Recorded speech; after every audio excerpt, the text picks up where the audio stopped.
자, 반갑습니다. 한번 기도하겠습니다. 주님이 사랑을 주셔서 감사합니다. 너희가 그 은혜를 인하여 믿음으로 말미암아 구원을 얻었나니 하나님이 아름다운 선물을 주셔서 우리가 구원을 얻습니다. 오늘도 이 사랑이 더하게 하시고 하나님을 보는 기쁨이 더하도록 은혜를 베푸시옵소서. 감사하옵고 예수님 이름으로 기도합나이다. 아멘.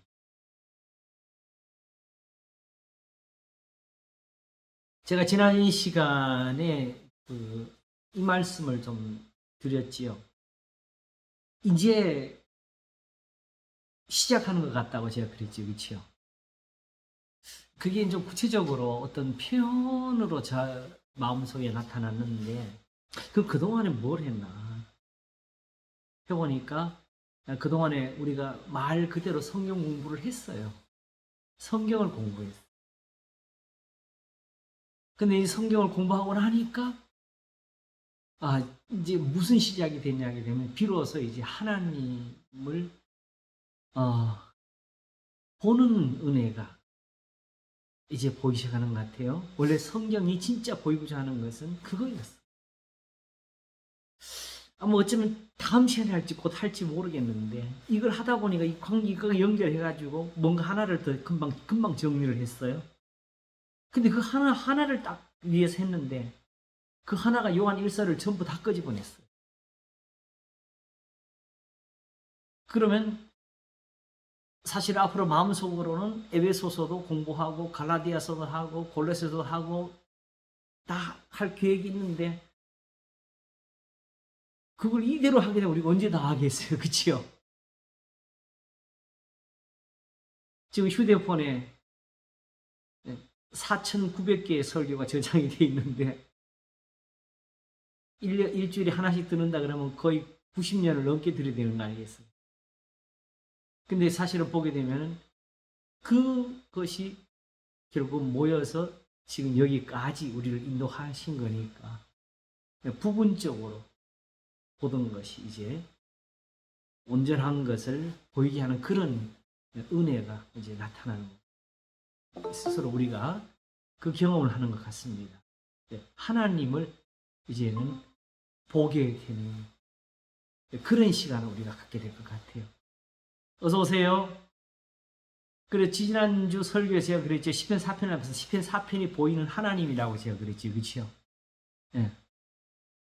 그와 같이 하나님을 보이는 것이 성경이니까 결국 성경을 공부한다는 것은 하나님을 알게 되는 거고 하나님을 알게 되면 그 하나님이 보이는 거고 마치 예수님 말씀하시기를 내 아버지께서 모든 것을 내게 주셨으니 아버지 외에는 아들을 아는 자가 없고 또 아들과 아들의 소원대로 계시를 받는 자 외에는 아버지를 아는 자가 없느니라. 하나님의 뜻은 아들을 우리에게 보이시는 거예요. 왜 그러냐? 지금 오늘 공부하는 요 내용 때문에 요한 일서의 한 구절을 제가 얻었는데 그 구절 때문에 정리를 하다 보니까 그 한 구절이 요한 일서 전체를 다 끄집어내 줬어요. 이래 쓰였구나. 이제 그야말로 그동안에 하나하나를 해석하던 것이 이제는 이게 이 전체가 이걸 보이려고 하는 거구나. 그게 이제 하나 되더라고요. 그러면 한 구절이 요한일서 한 구절이 예, 상황인가요? 그게 아니고 그 정해놓은 게 뭐였지? 그게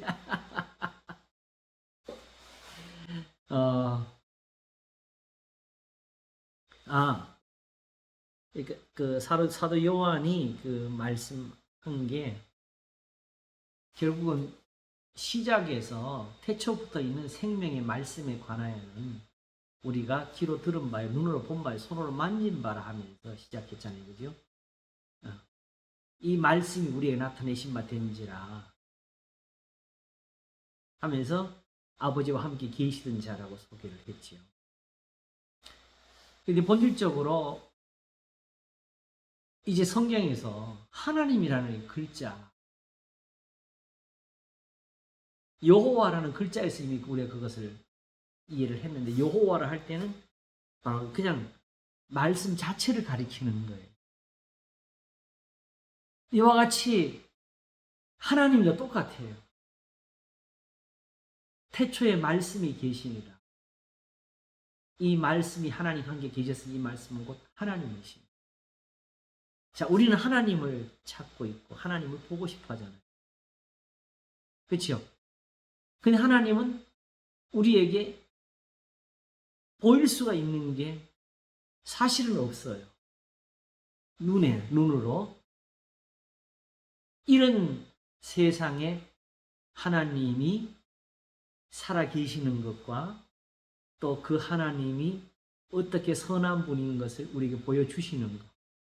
이것이 왜 중요하고 필요한 것인가? 실제로 하나님을 눈으로 형상으로 본다 그래도 하나님이 지금 성경에서 우리에게 보여주시는 것처럼 하나님을 알지 못하면 그 하나님께 다가갈 수가 없어요.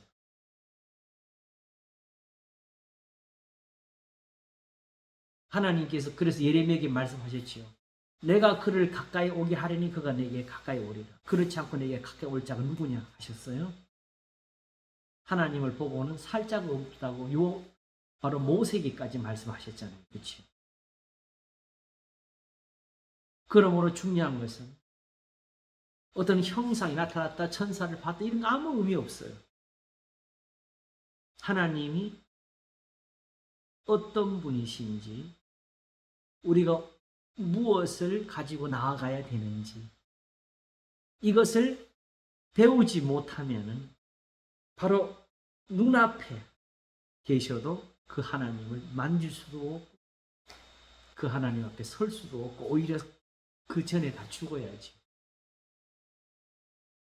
그러므로 하나님은 우리가 지금 원하는 대로 하나님을 자기를 보이실 수가 있는 거예요.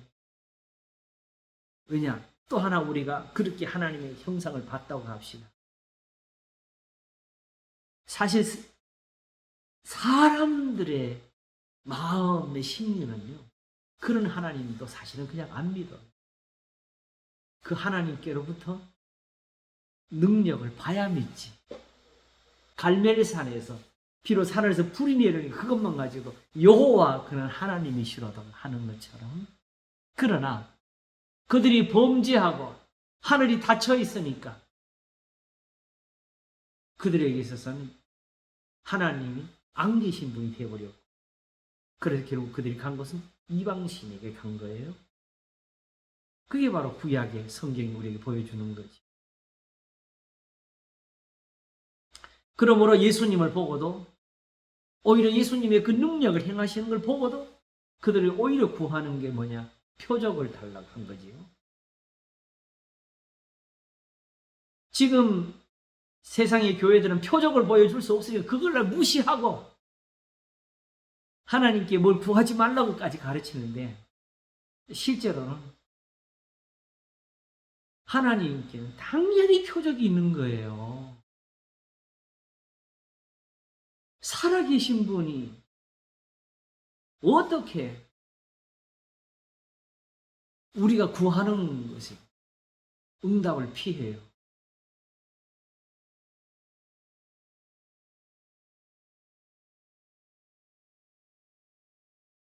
여호와께서 내 음성을 들으시고 내가 그를 사랑하는도다. 이게 성경 아니에요? 그 귀를 내게 기울이셔서 내가 평생에 기도하리로다가, 그게 성경 아니에요? 기도를 들으시는 주여 모든 육체가 주께 나오리라. 이게 성경이죠. 그래서 우리가 소중한 게 뭐냐 하게 되면은, 하나님은 눈으로 봐도 다가갈 수가 없는 분이라. 오히려 그때 필요한 게 뭐지? 말씀이 필요한 거예요. 그야말로 하나님을 알 때부터 시작되는 게 예배의 고민입니다. 내가 무엇을 가지고 여호와 앞에 나아가면 높으신 하나님께 경배할까지. 바로 이 고민이 아직까지 없는 사람들은 정확히 말해서 하나님을 아직 못 본 거고, 하나님을 알지 못하고 지금 예배를 하고 있는 거지. 정말 하나님을 알았다면 지난번 히브리서 11장에 보여준 것처럼 믿음으로 모든 세계가 하나님 말씀으로 지어진 줄 알았다면 누구든지 이 고민 못했을 거예요. 내가 무엇을 가지고 여호와 앞에 나아가 높으신 하나님께 경배할. 정말 에베소서가 5장에서 말한 것처럼 죽기 기쁘시가 그게 무엇인가 시험하여 보라는 말처럼 우리한테 반가운 말씀이 없을 거예요.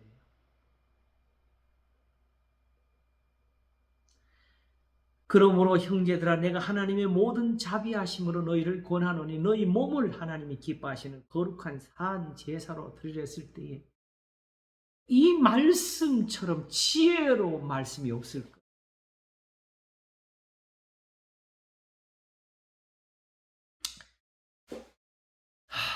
우리는 하나님을 배울 일 때문에 거기에 지혜를 찾는 사람들이에요.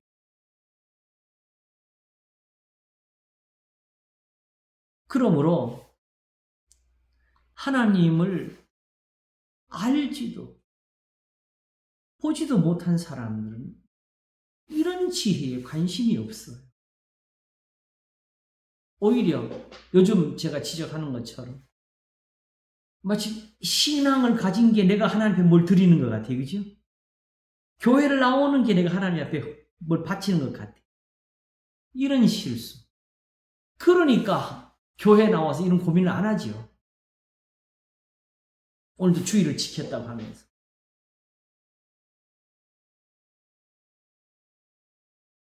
만일 우리가 하나님을 알았다면 왜 신약 시대에는 구약 시대와 같은 그런 은혜가 없어야 돼요? 오히려 어디가 더 풍성해요?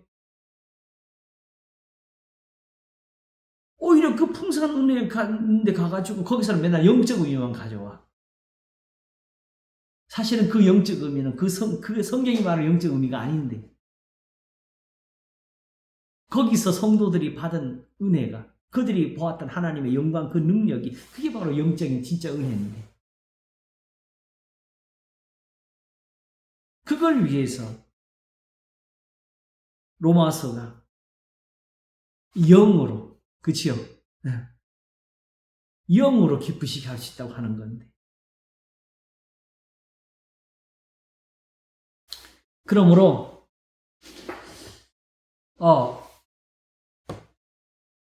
그 하나님께서는 사실은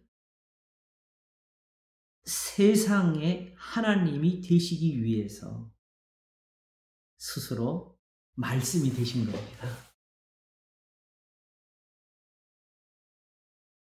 지난번 설교에서 말씀한 것처럼 왜 믿음이 들음에서 나느냐? 하나님의 말씀대로 살아서 그 말씀이 없으면 하나님을 아는 길이 없거든요. 그냥 내가 믿습니다는 믿음이 아니거든요. 나는 하나님이 살아계신 믿습니다. 아직 믿음이 아니에요.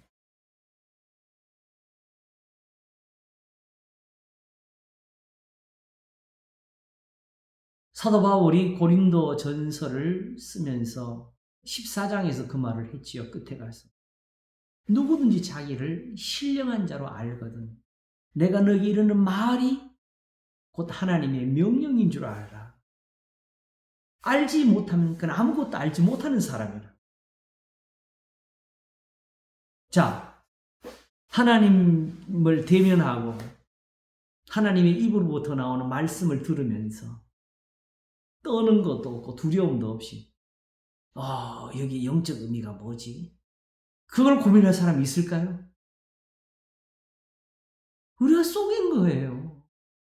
속은 거예요. 내가 너에게 하는 이 말이 곧 하나님의 명령인 줄 알라. 이보다 더 신령한 게 어디 있어요?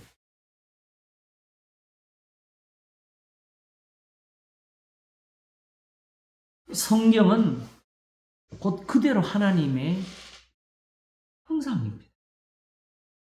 창세기부터 계시록까지 모든 것이 다 하나님의 모습이.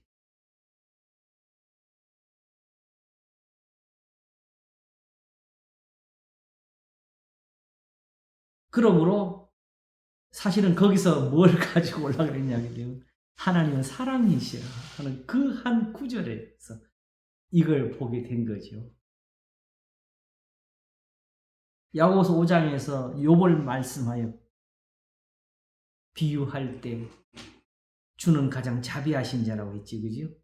긍휼이신 자시라고. 그거 했을 때 제가 그때 풀어서 말씀드린 언제를 두고 한 것이냐? 바로 욥이 고난 받기 전에 하나님을 믿었던 거.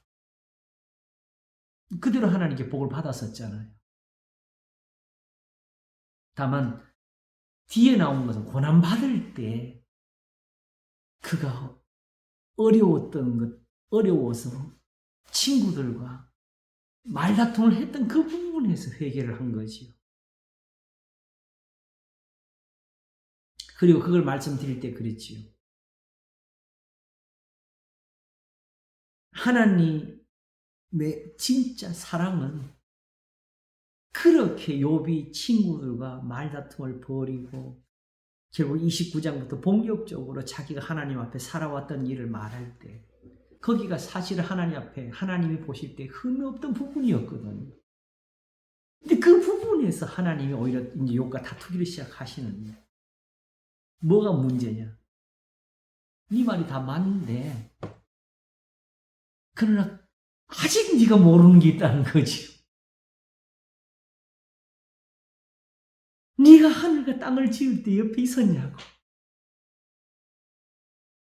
내가 바로 이런 세상을 만들어가지고 너 같은 사람의 이런 고난도 주는 세상을 만들었다는 거지요. 이게 내가 불의해서 그런 거냐고.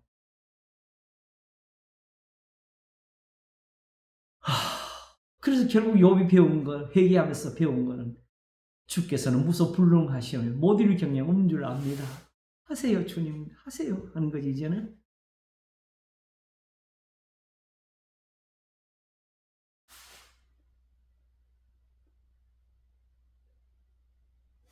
그러므로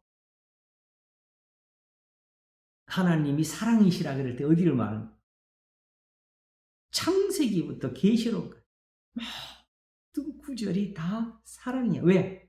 그게 다 우리를 향해서 뭐하니까? 교훈을 하시기 위한 거니까. 그게 다 우리를 가르치는 것이, 그게 다 하나님을 보여주는 부분이니까. 결국 하나님을 사랑이시라 표현하는 이유가 뭐냐? 그걸 찾은 건데 성경대로 믿으라. 하나님보다 진실한 분이 어디 있냐? 그러므로 이 성경밖에 참된 게 어디 있느냐? 그래서 요한 1서는 계속 쓰기를 처음부터 들은 것을 너희 안에 거하게 해라. 처음부터 들은 것을 너희에게 거하게. 너희에게는 하나님의 기름 부으심이 있다. 이스라엘.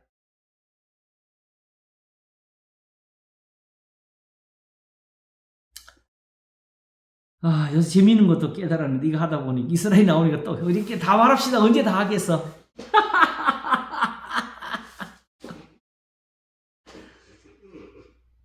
바로 에베소서 2장 8절 9절 후에 10절에서 이 말을 하지요. 우리는 그의 만드신 바라 그리스도 예수 안에서 선한 일을 위해 지으심을 받은 자니. 우리는 우리가 정시하를 누구겠어요? 이스라엘이에요. 하나님이 이사야를 통해 특히 말씀하시는 나는 야곱의 창조자라고, 그지요? 이스라엘을 지으신 하나님이라고. 그 뜻을 제가 설명을 드렸지요. 야곱이 되게 하신 하나님. 이스라엘이 되게 하신 하나님. 그거는 뭐냐? 결국 그들에게 주신 교훈이었다고. 말씀이었다고.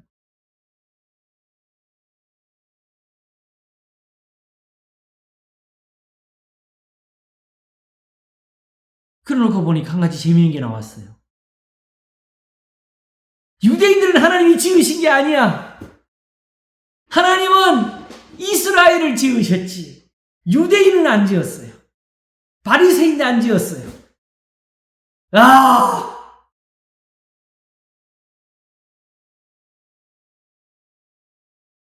어느 것이든지 하나님은 당을 지으라 하지 않으셨어요. 장로교를 만들지 않으셨고 감리교를 만들지 않으셨고 오직 하나님이 지으신 것은 그리스도인들입니다. 교회입니다.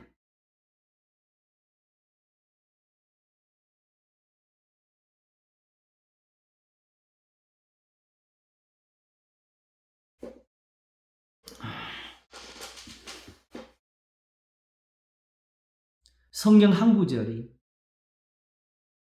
이렇게 보면은 요렇게도 볼 수 있고 저렇게 보면 저렇게도 보일 수 있고 그래서 누구든지 자기한테 이익이 되는 대로 그쪽으로 해석을 해가게 되고 그쪽으로 주장을 펼치게 되고 또 그렇게 해서 세상에서 정당이 생기는 것처럼 교회에서도 그렇게 당이 생겨가지고 결국은 사람들이 자기의 이익을 쫓아서 결국 세상에서 교회가 갈라지게 된 겁니다. 자기 생각에는 이게 나한테 더 맞는 것 같다지요. 그래서 성경이 그토록 당을 짓는 자를 경계하는 거예요. 당을 짓는 곳에는 선한 게 없습니다. 하나님께서 각 사람이 그 행한 대로 보응하시고 참고 선을 행하여 영광과 존귀와 썩지 않음을 구하는 자는 영생으로 하시고 이제 이것도 이제 이 의미가 이제 드러나. 이제 한번 설명할 거예요. 주여 오직 당을 진리를 좇지 아니하고 불의를 좇는 자를 노고 분으로 하시니 이때 이미 유대인들은 하나의 당입니다.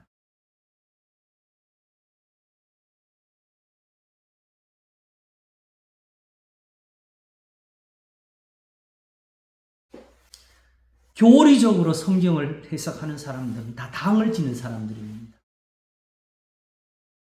교리는 처음부터 성경에 없어요. 성경은 구체적으로 그런 표현을 안 썼어요. 왜? 하나님은 그걸로 구원을 주려고 한 것이 아니거든요. 다만 교리는 왜 역사적으로 우리에게 유익을 주었느냐?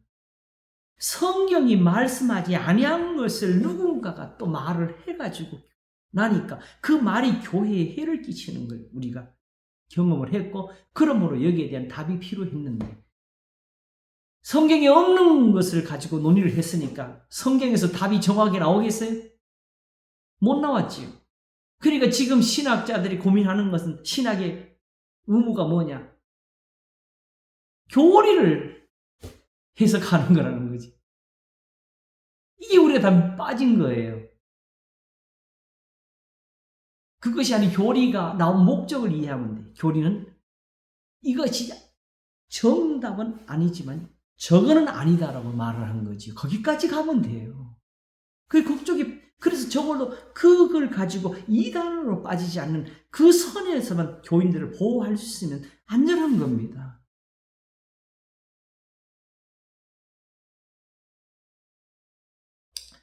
그래도 지금 다행인 것이 현실적으로는 저마다 그 가진 교리나 신학이나 이런 게 달라가지고 교단이 나눠져 있지만 그래도 하나님의 아들을 믿는 것과 십자가를 믿는 것과 삼위일체를 믿는 이 신앙, 이 하나는 우리가 가진 것이 서로 모여가지고 최소한도 이 안에서 이단들을 걸러내고 있지요. 그러나 그렇기 때문에 그걸 거기에 맞춰가지고 모든 성경을 거기다 끄집어내면 나머지 성경들을 다 버리는 이 악을 저지릅니다. 하나님 말씀을 해야 하는 거죠. 그게 하나님인데, 그게 예수님인데.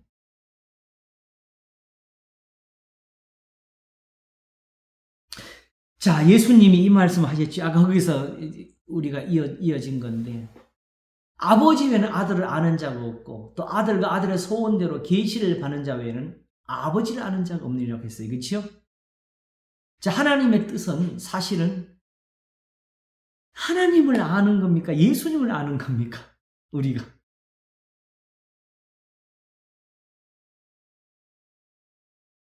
지금 예수님이 이 말씀 하셨을 때 아버지께 내 아버지께서 모든 것을 내게 주셨으니 아버지 외에는 아들을 아는 자가 없고 또 아들과 아들의 소원대로 계시를 받는 자 외에는 아버지를 아는 자가 없느니라. 자, 그럼 현재 이 세상에서 예수님 이 말씀 하실 때에 예수님을 지금 못 믿고 있는 것에 대해서 말하는 겁니까? 하나님을 지금 모르고 있는 데서 말을 하는 겁니까? 궁극적인 건 지금 와서 지금 그들과 다투고 부딪힌 것은 예수님입니다. 그치요? 모세를 믿는 게 왜 중요하냐? 모세를 믿었다면 또 나를 믿었으리. 이는 그가 내게 대해 증거하였습니다. 그러나 그의 말도 믿지 않거든. 내 말을 믿기는 지금 현실에서는 지금 그들이 부딪힌 것은 예수님이에요. 그러면 궁극적으로 중요한 것. 하나님 아버지의 뜻은 누구를 믿으라지? 예수님을 믿으라 해요. 그럼 왜 하나님 왜 그 뜻을 가지셨어요? 요새 이거 제 많이 되었습니다. 요즘 설교가 저한테 너무 많은 걸 가르쳐줬어. 이게 다 부분적으로 나갈 거다. 오늘 뭐 있는데 다 쏟아냅시다. 예수님이 말씀하시기를 아버지를 우리에게 보여주셔서 살 때에 나를 믿으면 된다고 하셨어요? 아니면 나를 본 자는 아버지를 보았거든요 하셨어요?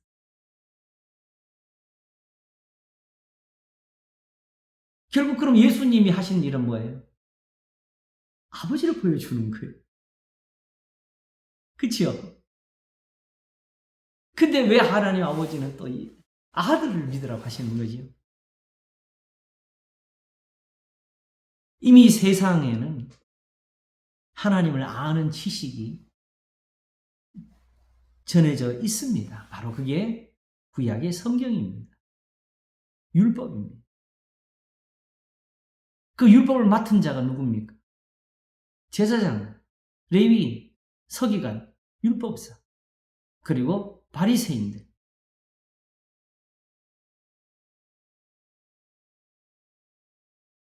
그러면 이들이 바로 랍비가 되어가지고 세상을 지금 지배하고 있거든요.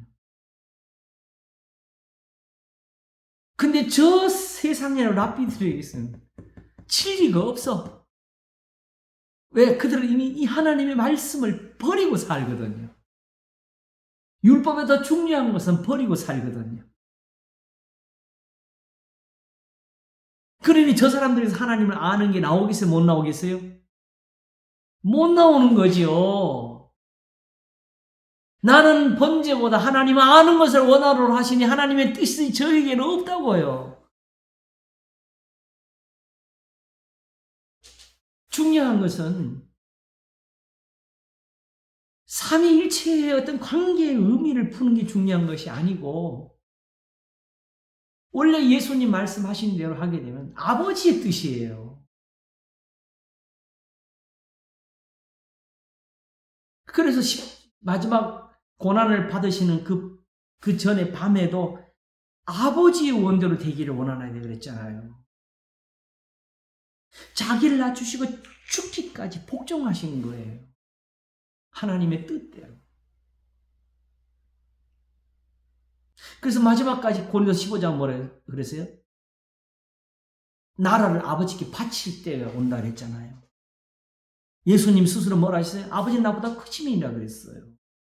이 의미를 이해해야 돼요. 또 이러면 또 신론 들고 나오고 3일천 들고 나서 부딪히면 안 돼요. 그 기록된 대로 모든 걸 이해할 수 있는 그런 믿음이 돼야 돼요. 그대로가 예수님을 아는 거예요. 거기서 나와 아버지는 하나이라는 비밀이 들어있는 거예요.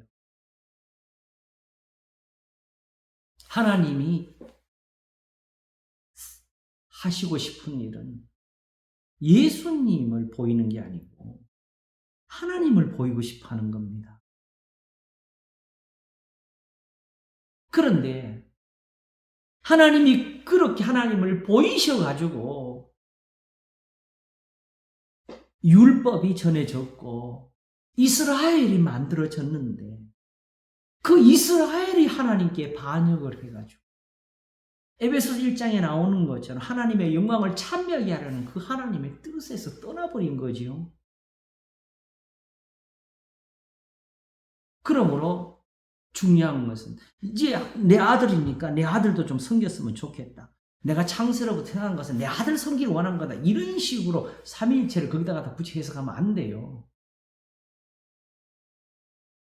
하나님을 섬기는 것이 뭐예요? 하나님께 절하는 겁니까? 아니잖아요. 하나님께 바치는 겁니까? 아니잖아요. 절기입니까? 안식일입니까? 아니잖아요.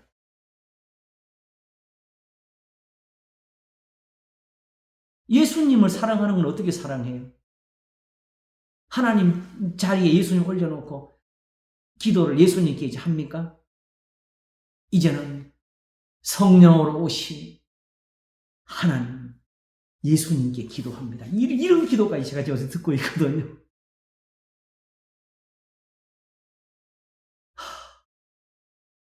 그러면서 뭐라 하냐면 행함이 오는 믿음은 죽은 믿음이라. 그걸 결국 하나님의 뜻은 예수님을 사랑하는 거니까 이렇게 예수님 앞에 잘하는 게 그게 행함 믿음이라고 푼다고.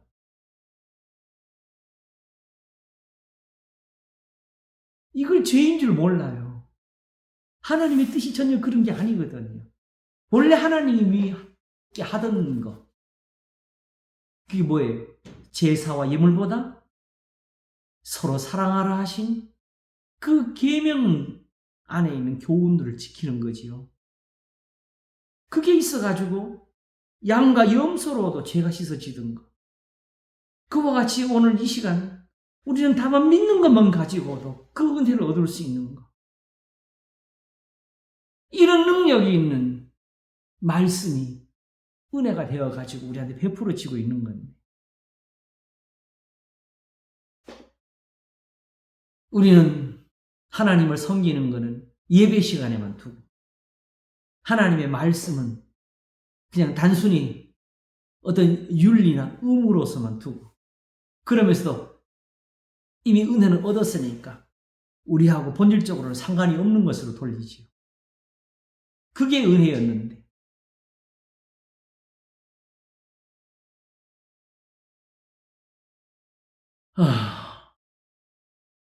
그러므로 하나님이 예수님을 알기를 원하신 것은 바로 이스라엘이 버린 하나님의 형상이 지금 세상에 오신 예수님의 그 모습이라서 그런 거예요.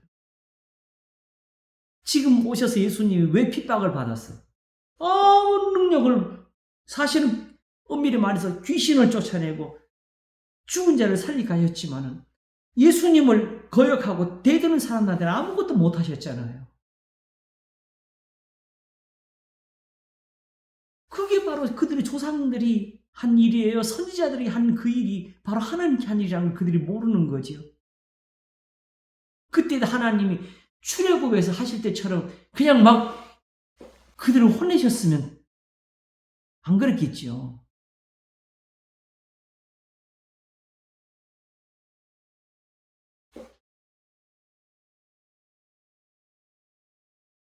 그래서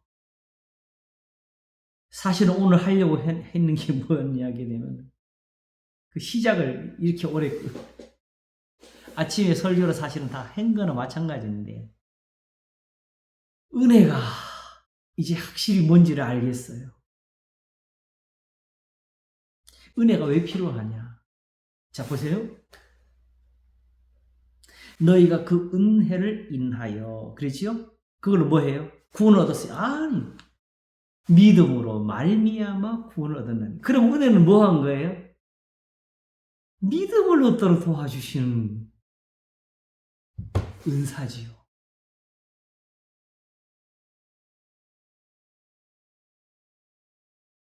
너희 죄는 다 씻었다. 그러므로 내가 공짜로 구원해준다. 은혜를 받아라. 이거 아니었다고요. 다시 한번. 너희가 그 은혜를 인하여 믿음으로 말미암아. 그치요? 구원을 얻었나. 근데 이걸 우리는 또 붙여서 아무리 전도도 저 사람 안 믿고 이 사람은 어떻게 믿어. 이건 은혜를 받은 사람, 저는 은혜 못 받은 사람이 이렇게 또 갖다 붙였잖아요. 그러니까 진리와 상관없이 그냥 주여만 하는 것에 은혜가 있는 줄 알았어요.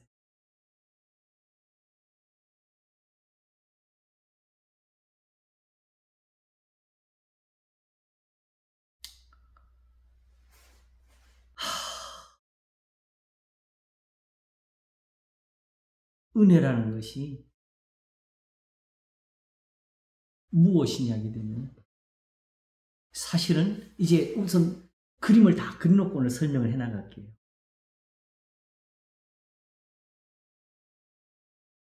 하나님께는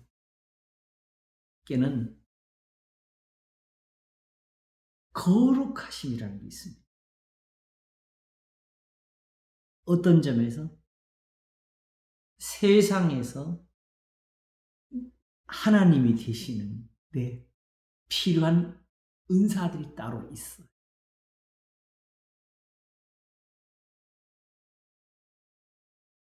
어떤 점에서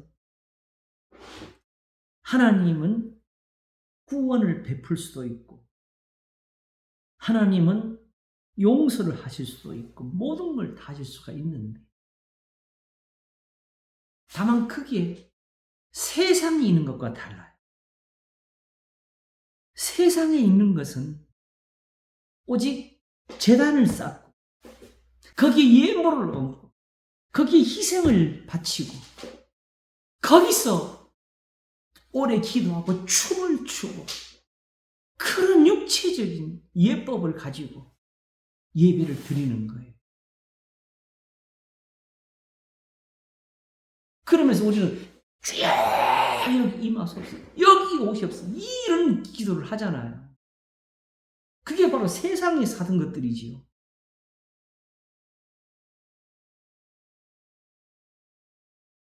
근데 하나님은 그런 걸로는 우리에게 아무것도 하실 수가 없어요. 왜 그렇죠? 거기서는 속함이 없고 거기는 깨끗하게 되는 것이 없고 거기는 여전히 죄 가운데서 부정한 것만 있으니까.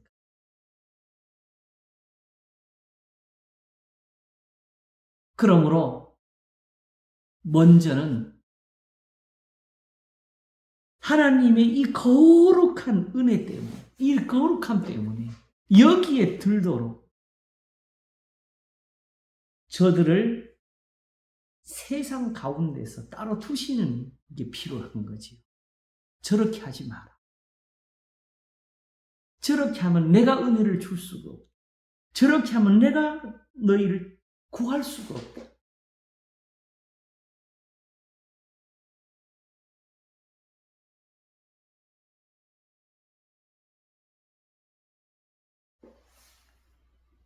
그러므로 그러니까 사도 바울이 고린도전서에 나는 날마다 죽노라 그거 해야 되는 거죠. 그렇죠. 그래서 그것으로 자랑하라고 그랬잖아요. 예.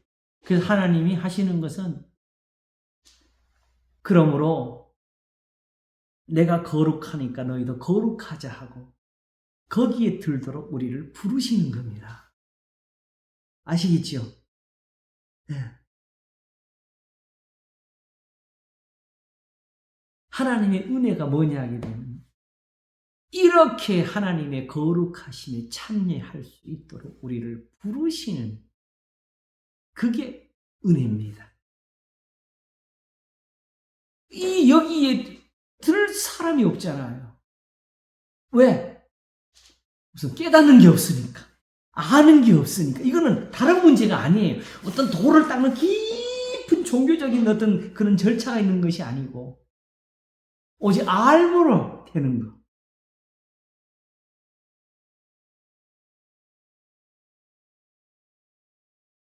그래서 이 표현이 하나 있는데요. 우리가 히브리서 12장을 한번 보겠습니다. 11장 봤으니까 눈물이 나요.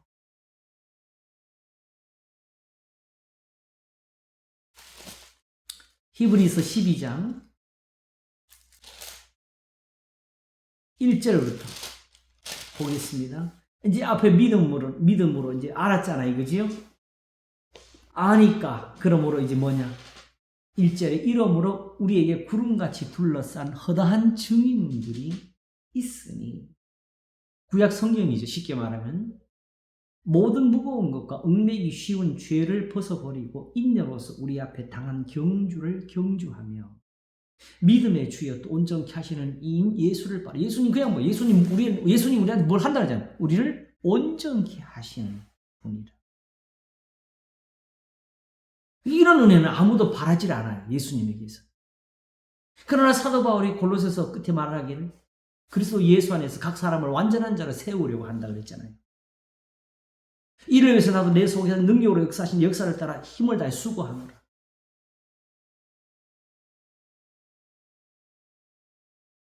믿음의 주여 또 온전케 하시는 예수를 바라보자 하면 그 뭐 바라보면서 뭐 하라고? 주여 주님을 바라보나이다. 아이고 주님이 보이네요. 이렇게 하고 살아라고? 아니지요. 저는 그 앞에 있는 즐거움을 위하여 십자가를 참으사 제 예수를 보니까 예수님 저거 하셨네. 부끄러움을 개의치 아니하시더니 모욕과 침뱉음을 참으시고 십자가를 참으시더니 하나님 보좌 우편에 앉으셨느니라. 그럼 그걸 배워 우리는 세상에 뭐 하느냐? 너희가 피곤하여 낙심치 않기 위하여 죄인들이 이같이 자객의 거역한 일을 참으신 자를 생각하라. 하나님의 은혜가 여기까지 가요. 거역한 일을 그냥 벌 주시는 게 아니라 그걸 참으신까지 은혜가 가 있어. 그 어떻게 참고 계시느냐? 하나님이 당장 벌렸으면 이런 애가 없습니다.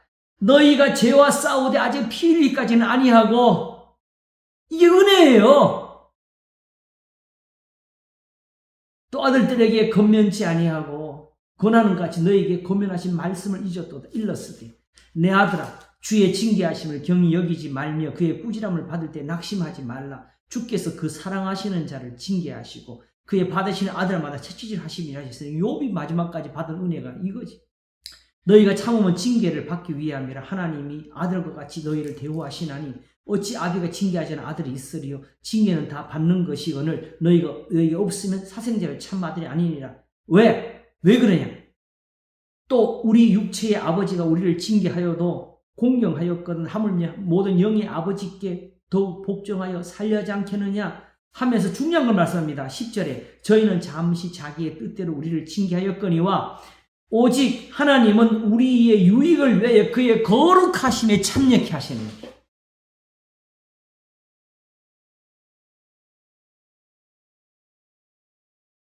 거룩은 필요한 은혜입니다.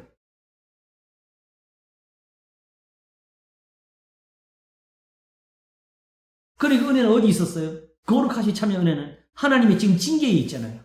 오히려 지금 이 히브리서 성도들이 받는 그 고난이 오히려 그들에게 은혜였어요. 왜? 하나님이 그들을 향해 지금 참고 계시는 거니까 이 싸움을 하도록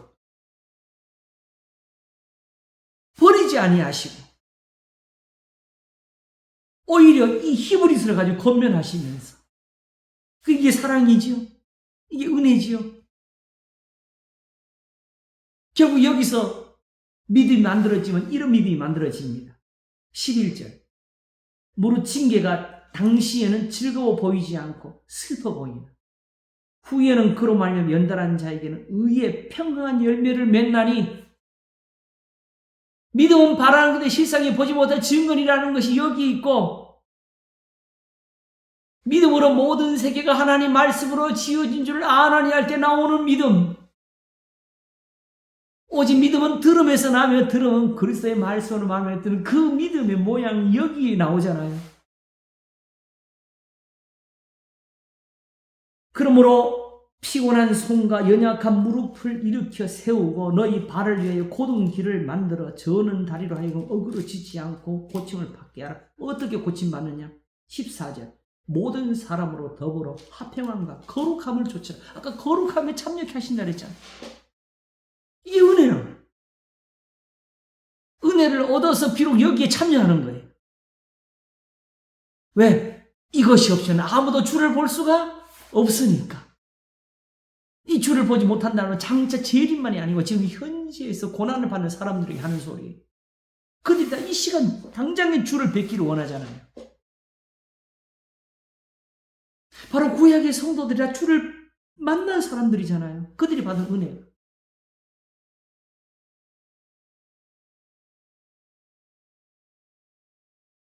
그러니까 너희가 그 은혜를 인하여 믿음으로 말하여 구원을 얻어내는 것, 지금 히브리서 경우는 뭐가 되느냐? 지금 너희에게 징계를 주시는 거, 아들을 책망하시고 너희의 고난을 주시고 있는 거. 왜? 아까 말한 것처럼 정말 징하셨으면 이 고난이 아니라 죽었을 것을, 거역한 일을 참고 계시는 걸 생각하라.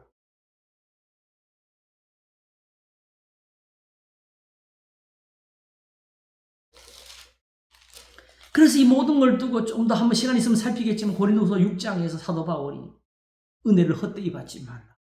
지금이 은혜 받을 만한 때라. 지금이 구원의 날이라.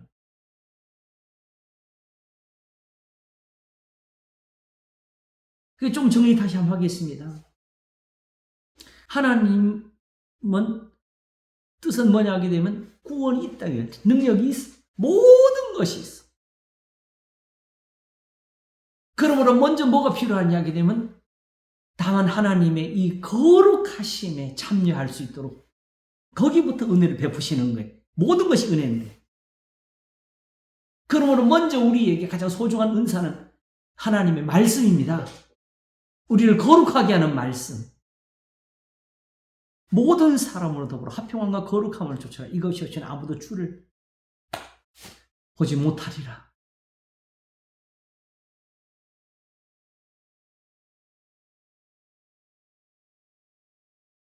여기서 미리 정리를 하고 가겠습니다. 이제 좀 보여요. 거룩하심은 왜 필요해요? 아까 그랬잖아요. 저들이 구원, 하나님 베풀 구원도 있고 능력도 다 있다 그랬잖아요. 그걸 위해서 필요한 게 뭐예요? 거룩하심이잖아요. 그럼 이 거룩하심으로 바로 우리한테 구원을 주시려고 하는 거지요. 여기 그게 하나님이 계신 자리니까, 그렇죠? 거기서 하나님의 능력을 베푸시고 그것으로 하나님이 구원을 주시니까. 그러면 거기 거룩하심에 뭐가 있냐? 거기에 바로 하나님의 아들이 피 흘리신 은혜가 있습니다. 거기에 바로 구속이 있는 거예요.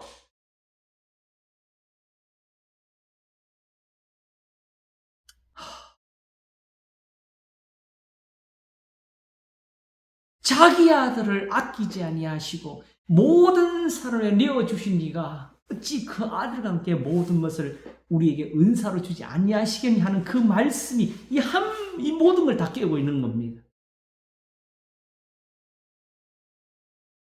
그래서 사도 바울이 고린도서 1장에서 세례를 가지고 나누어 사는 사람들에게 그걸로 왜 편을 가르느냐고.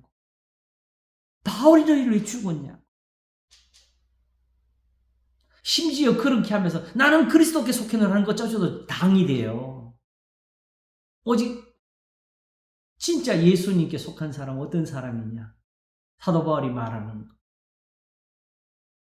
하나님이 자기를 보내신 것은 세례를 주게 하려 하심이 아니요 복음을 전하게 하심이 그리스도의 십자가가 헛되지 않게 하려는 것이다. 예수님의 십자가가 헛되지 않는 곳에 예수님을 믿는 사람이 있는 겁니다. 그러면 그 복음은 어디 있습니까? 고린도적 교회는 고린도전서 자체예요.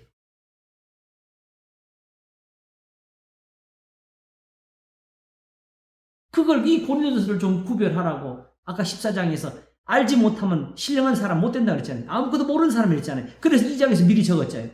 신령한 사람 모든 걸 판단한다고. 영적으로 분별되는 거라고. 하나님이 성령으로 보이신 거라고. 고린도전서 어디서? 구약에서 봤다고. 이 말하는 거예요.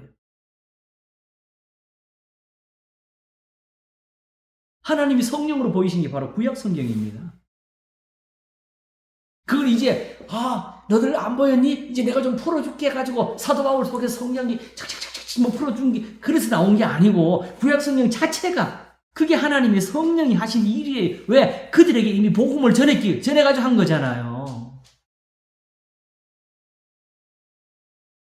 히브리서 4장은 복음을 단순히 말했잖아요. 구약의 성도들이 들은 그 율법의 말씀을 복음이라 그랬어요. 거기에 다만 믿음을 합하지 않은 것 뿐이라고. 그러니까 복음조차도 우리는 성경이 말하는 복음을 가진 게 아니라 우리가 해석한 복음을 가져요.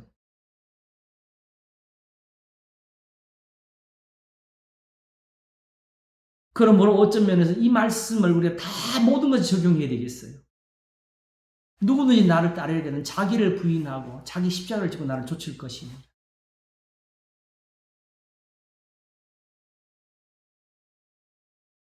우리가 가지고 있는 신학조차도 여기서 내려놓고 성경을 봐야 돼요. 비록 지금 내가 가진 어떤 기득권이나 어떤 당장에 우리가 잘못해서 세워놓은 어떤 기반이나 이런 데서 손해를 보는 일이 보이는 것 같아도 다시 새롭게 쌓아야 교회가 서요. 사도 바울이 뭐라 그랬어요? 그런즉 우리가 믿음으로 율법을 폐하느냐? 그럴 수 없는 도리 굳게 세우니라 그랬잖아요.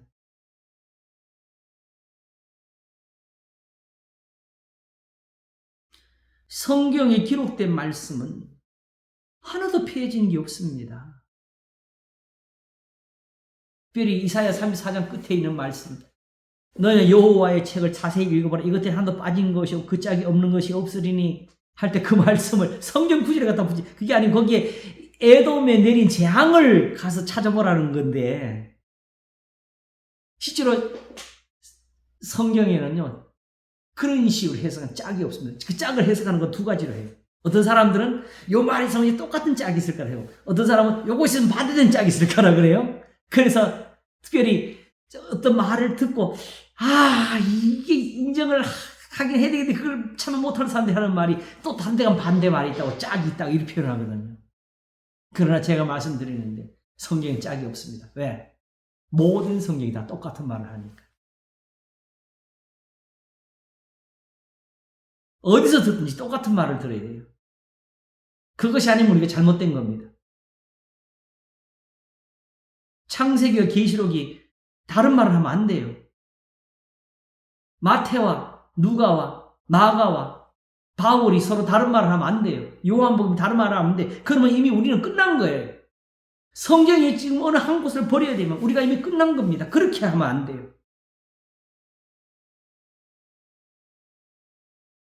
그러면 그야말로 우리는 본적을 못 가진 사람이고 호적이 없는 막말을 하지 맙시다. 고아 같은 존재입니다.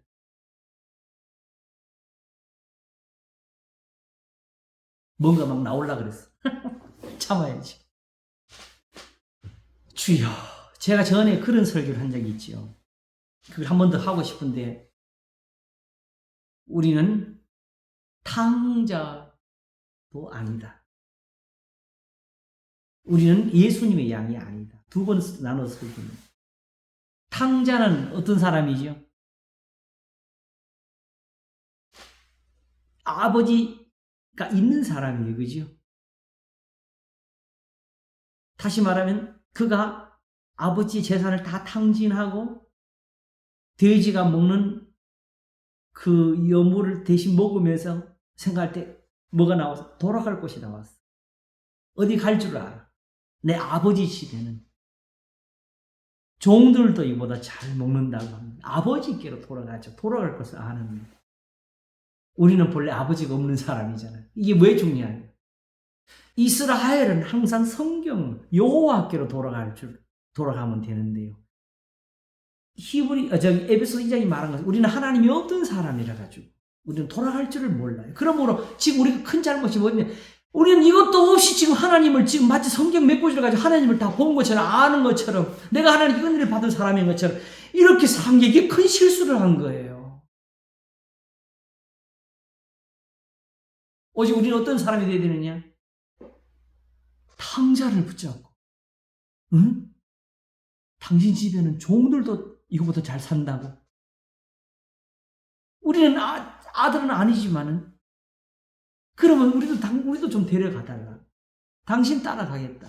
당신 아버지 집에 가서 우리는 거기 가서 노예 생활을 해도 거기 가서 사겠다 하면서 나서는 그런 사람으로서 돌이켜야 되는 거지. 정말 성경으로 돌이켜야 돼요. 그게.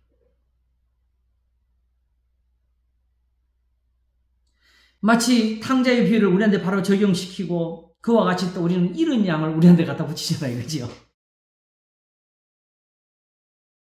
잃은 양은 또 하나 뭐죠? 원래 주인이 있지요. 그치요? 네.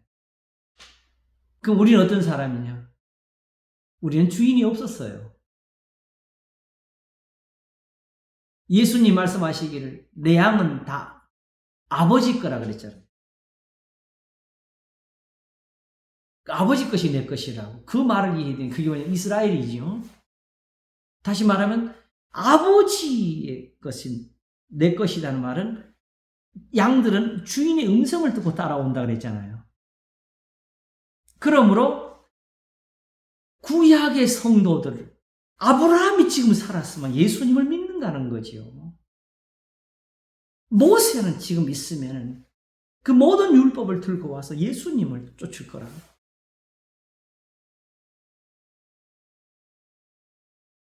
왜? 그 음성을 듣고 말씀을 듣고.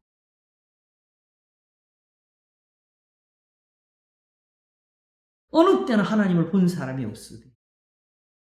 아무도 없어요. 그럼에도 불구하고 구약의 역사가 이루어져 온 것은 오직 뭐가 있어서? 하나님의 말씀이 있어서. 바로 그 말씀이 하나님이셔서. 여호와, 하나님의 신분이 되어가지고 여호와라는 이름으로 얼마든지 하나님을 만날 수가 있어서.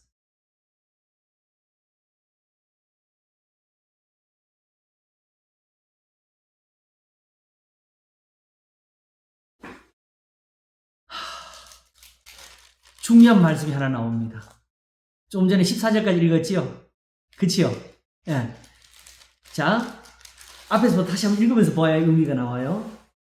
11절부터 다시 보겠습니다. 10절부터. 저희는 잠시 자기의 뜻대로 우리를 징계하였거니와 오직 하나님은 우리의 유익을 위하여 그의 거룩하심에 참여케 하시느니라. 이러고 이제 보십시오. 이제는 성경 그냥 읽으면 다 보이지 않습니까? 이런 거예요. 이제 우리가 이제 제가 그래서 지난 시간에 이제 시작하는 것 같다고 했잖아요. 이제는 읽으면 돼요. 무릇 징계가 당시에는 즐거워 보이지 않고 슬퍼 보이나 후에 그로만 연단한 자에게는 의의 평강한 열매를 맺나니. 의로운 것. 거기서 보는 평강. 그러므로 피곤한 손과 연약한 무릎을 일으켜 세우고 너희 발을 위해 곧은 길을 만들어. 이걸 배워야죠. 저는 다리로 하여금 어그러지지 않고 고침을 받게 하라. 어떻게? 모든 사람을 더불어 화평한 거룩함을 조치라. 이것이 없이는 아무도 주를 보지 못하라면서 이 모든 걸 받아가지고 한 단어로 갑니다. 15절. 너희는 돌아보아 하나님의 은혜에 이르지 못하는 자가 있는가 두려워하고. 은혜로 가. 이 모든 게 한마디로 은혜로 가잖아요.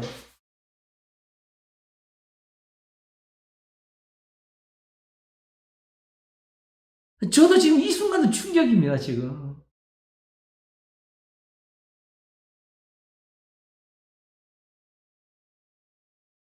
그러니까 다시 정리하고 가겠습니다.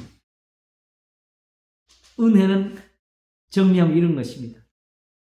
우리로 하여금 하나님의 거룩하심에 참여하도록, 아시겠죠? 우리를 부르시는 사랑, 하나님의 말씀, 계명의 교훈이 있는 말씀들입니다. 이 모든 성경이 가르치는 것. 우리 예수님이 산 위에서 가르치신 것, 선지자들이 외친 것, 신의 산에서 말씀하신 그 율법의 가르침, 육이 아니라 영에 속한 말씀, 너희는 서로 사랑하라. 사실 이 말씀에 다 들어있는 것.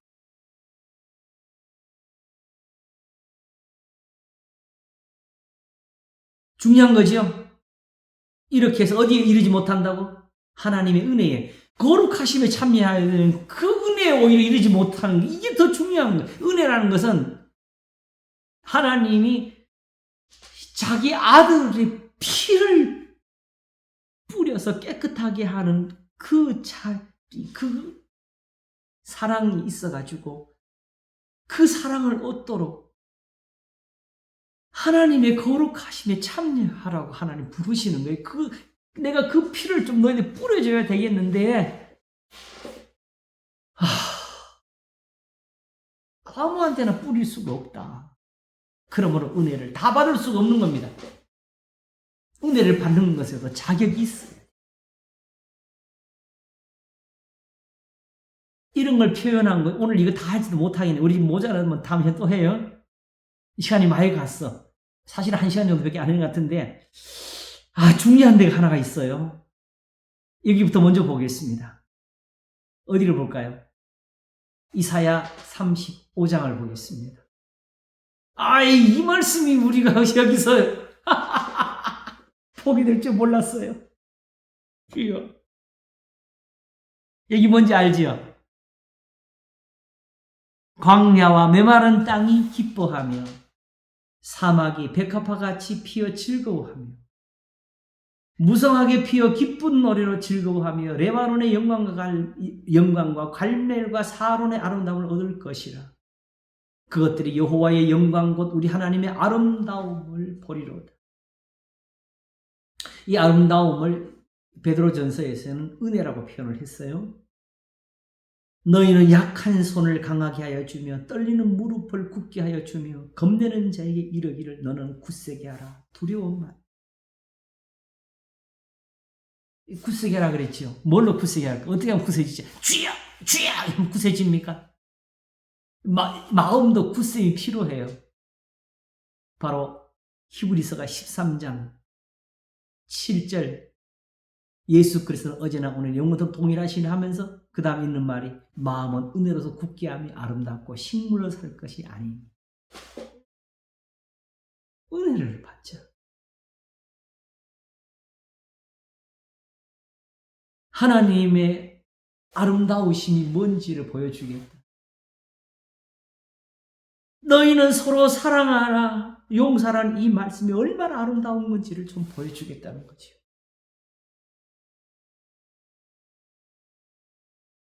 겁내는 자에게 이르기를 너는 굳세게 하라. 두려워 말라. 보라 너희 하나님이 오사 보수하시니 보호하여 주실 것이라. 그가 오사 너희를 구하시리라 하라. 그때의 소경의 눈이 밝을 것이며 기머거리의 귀가 열릴 것이며 그때의 저는 자는 사슴같이 뛸 것이며 벙어리 혀는 노래하리니 어떤 사람은 이를 문자로 풀고 싶고 어떤 사람은 영적으로 해석하고 싶고 그러나 아무것도 따질 것 없이 그냥 임대로 들으면 돼요. 사실은 지금 이스라엘이 당하는 고난을 두고 하는 겁니다. 그때의 저는 자는 사슴같이 뛸 것이며 벙어리 혀는 노래하리니 이는 광야에서 물이 솟겠고 사막에서 시내가 흐를 것이며 뜨거운 사막이 변하여 못이 될 것이며 메마른 땅이 변하여 원천이 될 것이며 시랑이 눕던 곳에 풀과 갈대와 푸들이 날 것이며 거기 대로가 있어 그 길을 거룩한 길이라 일컫는 바 되리니 이걸 가지고 또 어떤 이단들은 그 그림에다가 마치 지상천국에 자기들이 이런 데 사는 것처럼 표현을 또 해야 되지요.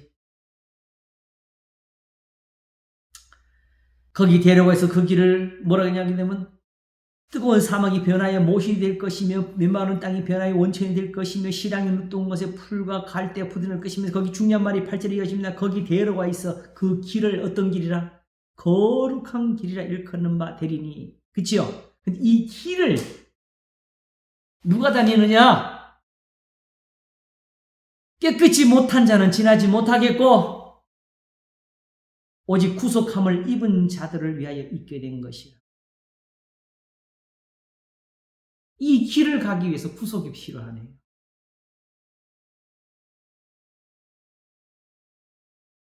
우매한 행위는 그 길을 범치 못할 것이며 거기는 사자가 없고 사나운 짐승이 그리로 올라가지 아니하므로 그것을 만나지 못하겠고 오직 구속함을 얻은 자만 그리로 행할 것이며 여호와의 속량함을 얻은 자들이 돌아오되 노래하며 시온에 이르러 그 머리 위에 영영한 희락을 띠고 기쁨과 즐거움을 얻으리니 슬픔과 탄식이 달아나리로.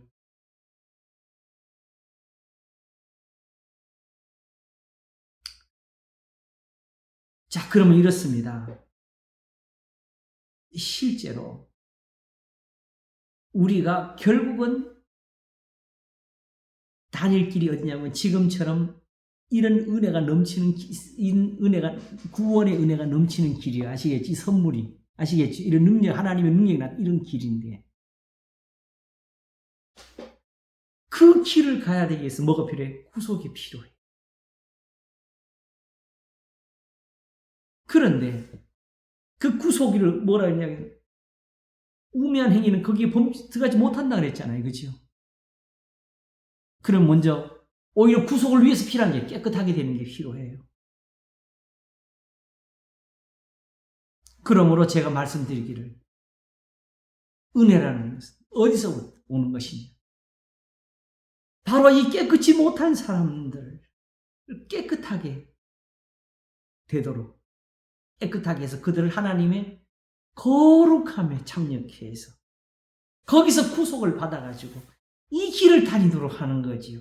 그게 바로 예수 그리스도의 피가 흐르는 곳.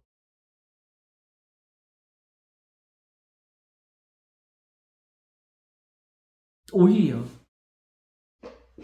그리스도의 피가 헛되지 않도록 하기 위해서 하시는 게 이게 하나님의 은혜고 사랑입니다. 그래서 예수님의 피를 다 두고도 오직 나의 의인은 그 믿음으로 말미암아 살리라는 이 믿음을 우리한테 깨닫게 해주시는 거예요. 거기는 그리스도의 은혜가 있습니다. 이래서 모든 사람이 죄를 범하였으며 하나님의 영광에 이르지 못하더니 그리스도 예수 안에는 구속으로 말미암아 하나님의 은혜로 값없이 의롭다 하심을 얻은 자 되었느니라 하신 겁니다. 누가?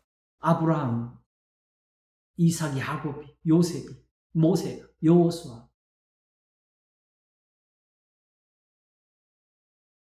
사무엘과 다윗이, 에스라와 느헤미야, 요시야, 무릇 하나님께 은혜를 입고 사랑을 입었던 사람들, 하나님의 영광을 본 모든 사람들, 그 능력을 힘입었던 모든 사람들이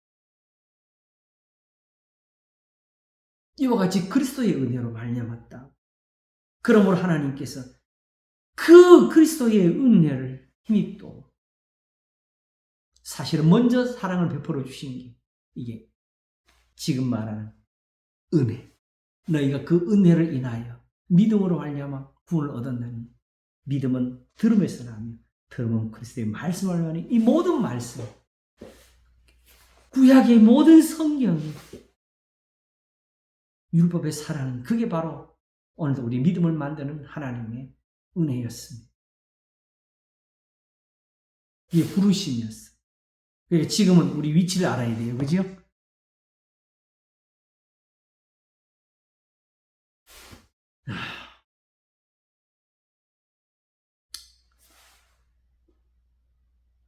말씀이 엄청나게 많아요. 이걸 가지고 사도 바울이 갈라디아서를 쓸 때에 1장에서 사람들에게서 난 것도 아니요 사람으로 말미암은 것도 아니요 오직 예수 그리스도와 및 죽은 자 가운데서 그리스도를 살리신 하나님 아버지로 말미암아 사도된 바울은 함께 있는 모든 형제로 더불어 갈라디아 여러 교회들에게 우리 하나님 아버지와 주 예수 그리스도조차 뭐가 은혜와 평강이 있기를 원하노라 하면서 그리스도께서 하나님 곧 우리 아버지의 뜻을 따라 이 악한 세대에서 우리를 건지시려고 우리 죄를 위해 자기 몸을 들이셨으니 영광이 제게 세세토록 있을지어다. 그러면 예수 그리스도의 피 흘리신 은혜는 결국 뭐하라고? 우리한테 이 하나님의 말씀으로 거룩하게 되는 이 은혜를 주기 위한 거라는 거죠. 그래서 그리스도께서 그래서 6절에 그리스도의 은혜로 너희를 부르신 일을 이같이 속히 떠나 다른 복음 전하는 것을 내가 이상히 얘기노라 하면서 갈라디아서를 시작한 겁니다. 그 부르심은 결국 갈라디아서가 말하지요. 뒤에 가서 성령을 쫓아 행하라는 데 말하죠.